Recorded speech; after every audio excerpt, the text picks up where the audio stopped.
Moscow's most elite air defenses once mocked America's mythical Blackbird, confident no jet could slip past their missile rings. But that arrogance shattered the day a titanium ghost appeared, moving faster than any Soviet weapon and climbing where nothing could follow.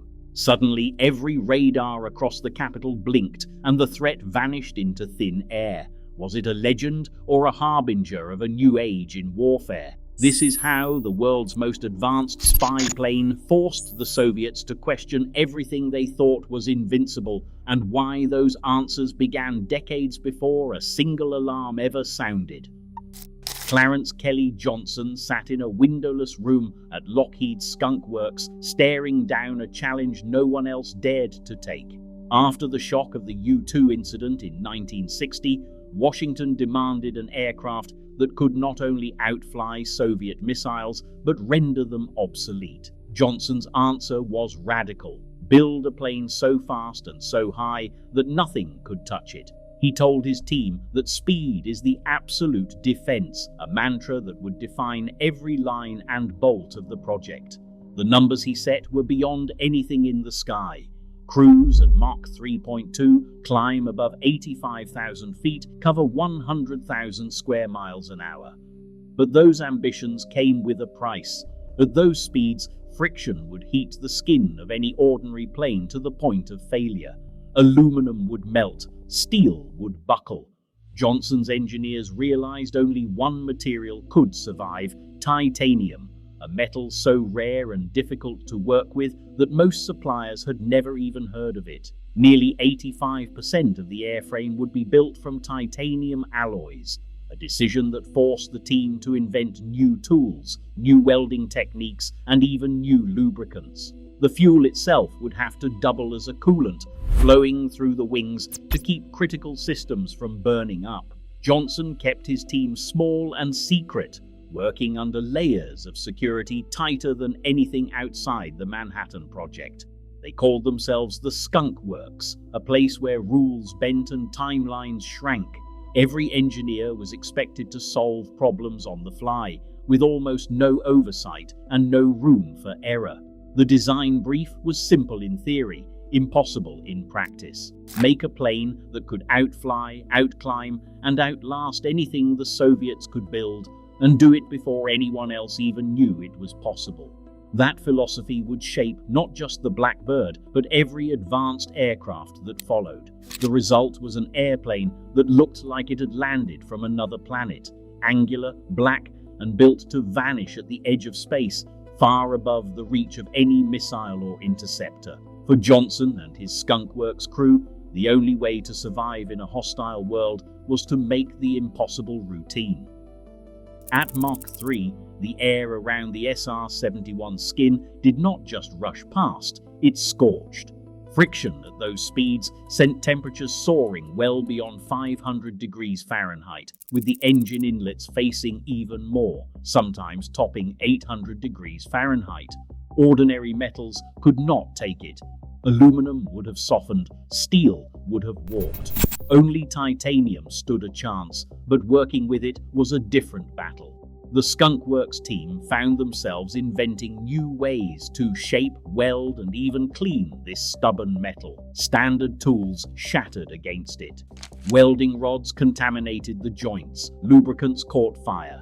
The world's supply of titanium was so limited that Lockheed, with CIA help, quietly sourced ore from the very country the Blackbird was built to spy on, the Soviet Union. Ben Rich, who would later lead Skunk Works, called it the ultimate irony. Nearly 85% of the Blackbird's structure was titanium alloy. Every panel, every fastener, every rib had to survive the heat, but the metal alone was not enough. The SR-71's fuel, a special compound called JP7, played a second role as a coolant. Before it ever reached the engines, the fuel snaked through heat exchangers in the wings and fuselage, pulling warmth away from electronics and hydraulics. Even the cockpit glass, made of quartz, was engineered for the glare and heat at the edge of space. The design team had to solve problems no one had faced before. Titanium expanded so much at temperature that the Blackbird leaked fuel on the ground. Seams only sealed tight once the plane was hot and moving at altitude. Machining the metal released toxic dust. Workers wore respirators and gloves, learning through trial and error. Ben Rich later joked that they were running a crash course in metallurgy, chemistry, and survival. These choices made the SR-71 more than just fast. They made it a survivor, able to cross continents at 3 times the speed of sound, shrugging off heat that would have destroyed any other aircraft. The Blackbird's skin, engines, and even its fuel were all part of a single system, one built to outlast and outrun anything the world could throw at it. On July 28, 1976, the SR-71 Blackbird set 2 records that no other air-breathing manned aircraft has ever broken. It reached a speed of 2,193.167 miles per hour, roughly Mach 3.3, and an altitude of 85,068.997 feet. These figures were not just technical achievements. They were public, internationally certified by the Fédération Aéronautique Internationale and stamped into the official record books. In a world where most military performance claims lived behind classified doors, the Blackbird's capabilities were out in the open, impossible to dismiss or explain away. At those heights, the curvature of the Earth became visible through the cockpit glass. The SR-71 could cross the continental United States in just over an hour, or map 100,000 square miles of territory in a single sortie. Its cameras, operating from the edge of space, could capture ground details measured in inches. From 80,000 feet, the aircraft flew so fast that it could outrun the blast radius of a surface to air missile. Pilots described the sensation of acceleration at Mach 3 as a steady, unstoppable push. The horizon bent away as the world below blurred into abstraction. The Blackbird's flight envelope was so far beyond the reach of any Soviet interceptor or missile that it forced a reckoning with the limits of physics. Even the MiG-25, the pride of Soviet air defense, could only briefly touch Mach 2.8 or Mach 3 at lower altitudes, and it risked engine failure if it tried to climb higher. Soviet surface-to-air missiles, including the vaunted S-75 and S-200, struggled to reach the Blackbird's operational ceiling, and their guidance systems were never designed for targets moving so quickly. Every aspect of the SR-71's performance was validated not just by secret missions, but by open competition and public demonstration. The Smithsonian, the Air Force, and museums around the world still describe the Blackbird as the fastest and highest-flying air-breathing aircraft ever built. No other reconnaissance plane has operated with such impunity or forced its adversaries to confront the reality that some threats simply cannot be caught. For the Soviet military, the Blackbird was no longer a rumor or a bluff. It was a fact, written in the language of speed and altitude. The Soviet Union built its air defenses on a foundation of certainty. Encircling Moscow, layers of radar and missile batteries formed a barrier that stretched for hundreds of miles in every direction. The first ring bristled with S-75 Dvina launchers, each battery capable of sending guided missiles to targets up to 80,000 feet. Beyond that, S-125 Neva systems filled the lower gaps, their radars sweeping for anything that might slip through at medium altitude. Further out, the S-200 Angara stood ready, boasting a reach of more than 200 kilometers and designed to bring down fast, high-flying bombers before they could threaten the heart of the country. PVO, the Soviet Air Defense Forces, treated these networks as a shield that nothing could pierce. Command posts tracked every approach on vast plotting boards, with radar operators trained to hand off targets seamlessly from one sector to the next. The density of coverage around Moscow was unmatched anywhere else in the world. In some sectors, missile engagement zones overlapped so tightly that a single aircraft could be tracked and targeted by 3 or 4 regiments at once. Technical manuals and doctrinal papers issued to PVO officers outlined the system's logic. Any intruder would face a gauntlet of radars, overlapping missile salvos, and coordinated fighter scrambles. The S-75, with its combat record against the U-2, was hailed as proof that altitude alone would not guarantee safety. The S-200, entering service in the late 1960s, was designed with even faster, higher targets in mind. On paper, it could strike aircraft moving at speeds beyond Mach 3. Planners spoke in numbers and probabilities. They calculated that the chance of a foreign aircraft crossing the inner defense rings undetected was close to zero. Even if one system failed, another would take over.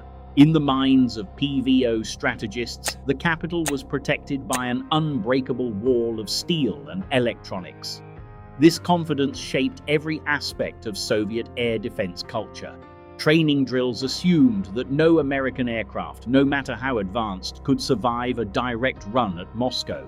The system's complexity was its strength, and every new missile or radar only reinforced the belief that the city's skies were untouchable. For the officers in charge, the idea of a plane streaking overhead and vanishing without a trace belonged to the world of fiction, not reality. In Soviet air defense circles, confidence was more than doctrine. Officers in Moscow's command posts trusted their radar screens and the dense thicket of missile sites ringing the capital. Manuals declared that any American aircraft, no matter how advanced, would be detected and destroyed before it could threaten the heartland. The S-75 and S-200 missile batteries, stacked in overlapping rings, were advertised as a guarantee nothing would cross undetected, and certainly not unscathed. Inside briefing rooms, KGB analysts and PVO officers traded stories about American propaganda. Western claims of invulnerable spy planes were dismissed as posturing, just another chapter in the long tradition of exaggerating technical prowess. Soviet military journals, written for internal audiences, described the latest US reconnaissance aircraft as theoretical targets. Pilots and radar operators prepared for drills featuring high-altitude intruders, but the idea of a plane routinely flying above 80,000 feet at more than Mach 3 seemed like a fantasy of Pentagon marketers. A retired S-200 officer later recalled that the designers promised the system could shoot down anything, and that the Americans could try but would not get far. Within the KGB, skepticism ran alongside bravado. Intelligence bulletins catalogued new US aircraft, but real concern was reserved for satellites or bombers, not for a reconnaissance jet that by Soviet estimates could never survive the gauntlet of radar and missiles. In closed-door meetings, senior officers sometimes joked about the Americans' mythical planes, machines that existed more in Western press releases than in Soviet airspace. The phrase "phantom jet" crept into casual conversation, not as an official label, but as a way to needle the Americans' appetite for spectacle. This culture of skepticism shaped every response. When US records showed the SR-71 Blackbird setting public speed and altitude records, Soviet analysts quietly questioned the numbers. They believed in the power of their own systems more than in any foreign boast. As one radar crewman from the Baltic sector put it in a memoir, "We trained to fight what we could see. The rest was just noise." The belief in an airtight shield was as much psychological as it was technical. Every new missile, every radar upgrade was a brick in the wall. For Soviet air defense, the idea that an American aircraft could cross that wall and simply vanish remained unthinkable, until one day it wasn't. Soviet engineers at the Mikoyan Design Bureau faced a problem that seemed almost unsolvable: how to catch a target that could fly higher and faster than anything in their arsenal. The answer, they believed, was the MiG-25, known in the West as the Foxbat. Conceived in the early 1960s, its entire design revolved around raw speed and altitude. Twin Tumansky R-15 turbojets gave the Foxbat a burst capability of Mach 2.8, on paper even Mach 3 for a few desperate minutes. Its massive wings and slab-sided fuselage were optimized for thin air above 65,000 feet, with a reported service ceiling that sometimes touched 70,000.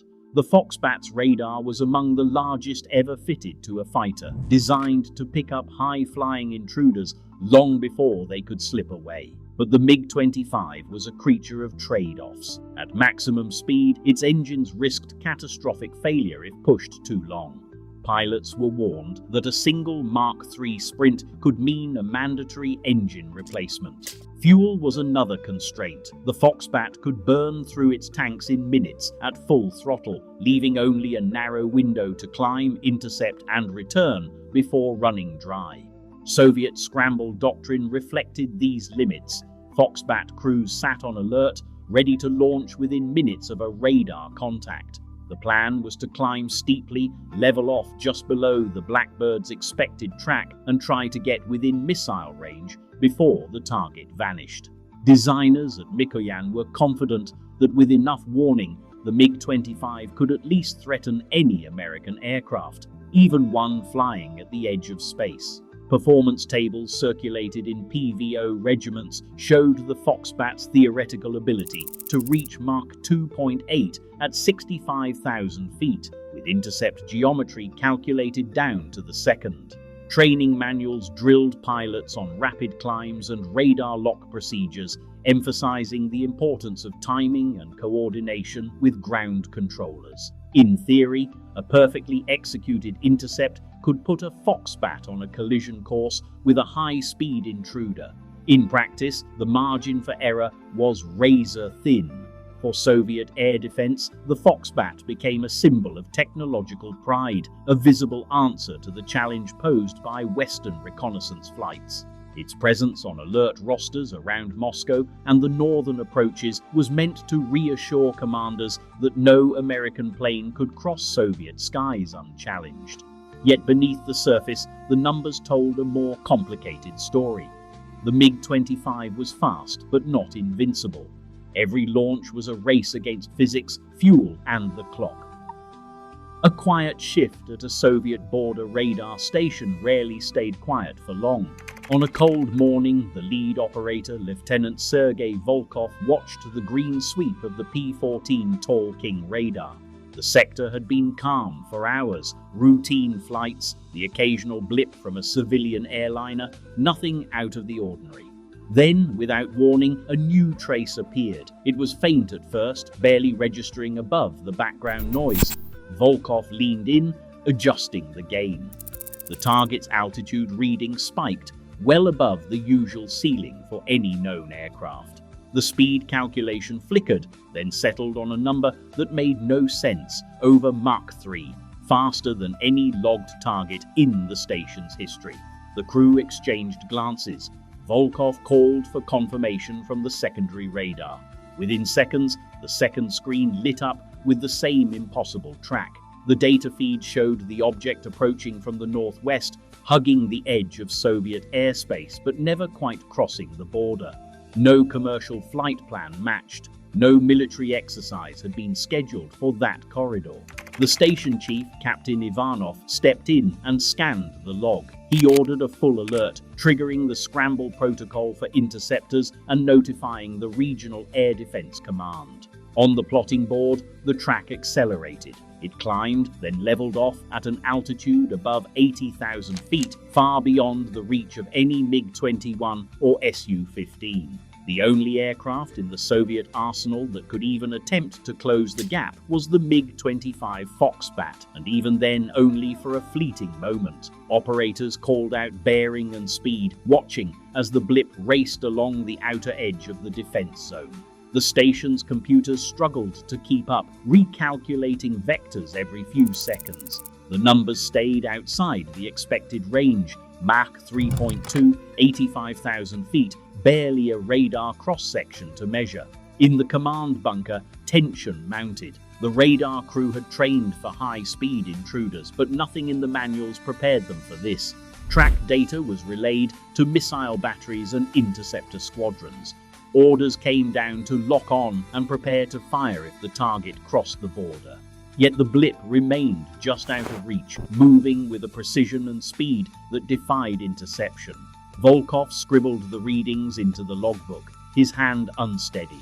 The air defense network was awake, every screen alive with the echo of a target that seemed to exist at the very limits of possibility. For the first time, the operators faced a track that the system could see but could not touch. The scramble order hit the MiG-25 alert crews like a thunderclap. In hangars just outside Moscow, ground crews raced to life, swinging open bay doors and firing up the twin Tumansky engines.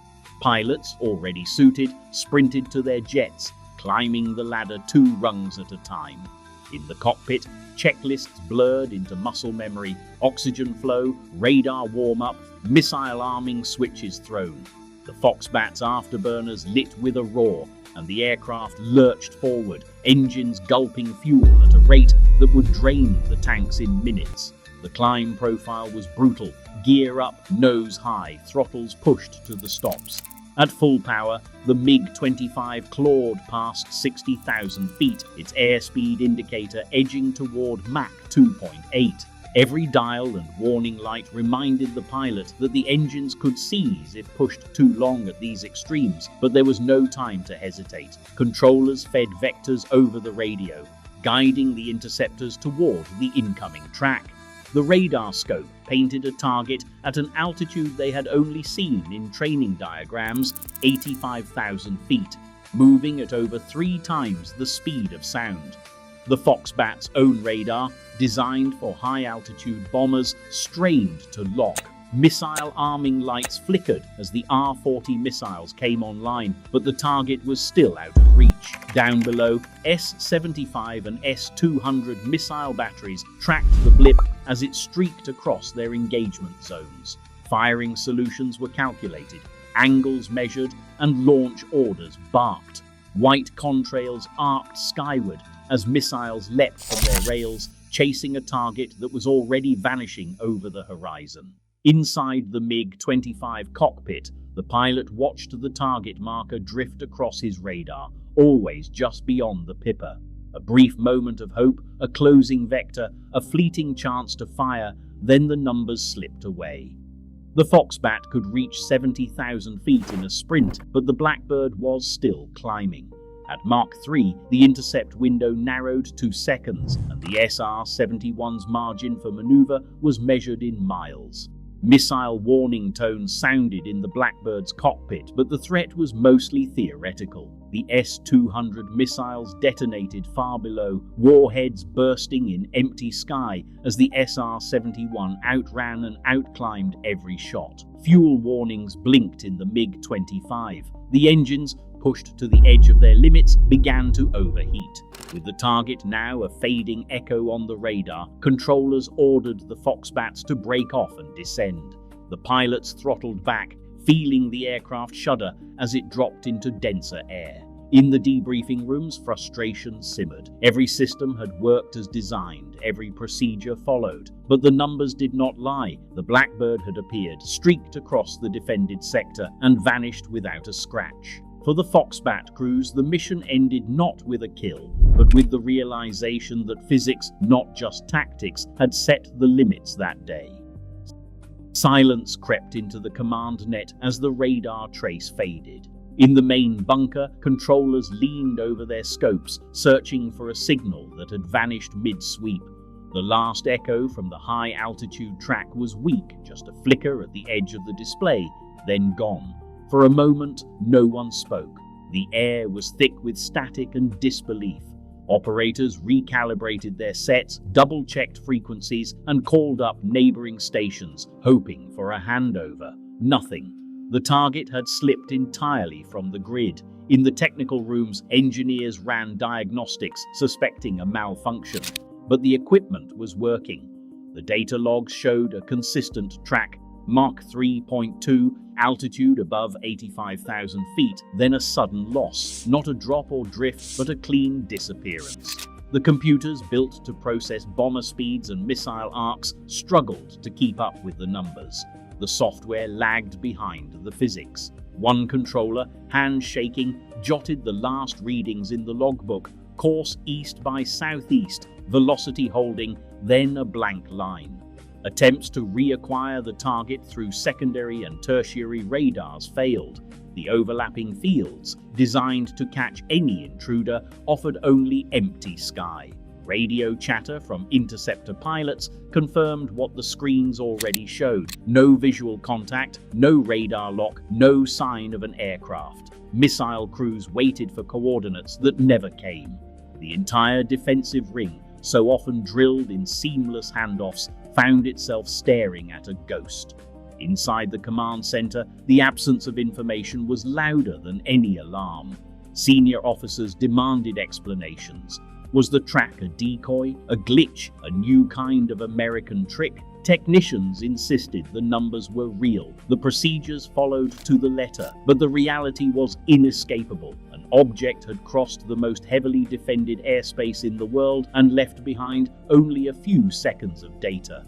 The system, built on layers of redundancy and certainty, now faced a void it could not explain. As the minutes dragged on, the silence on the command net deepened.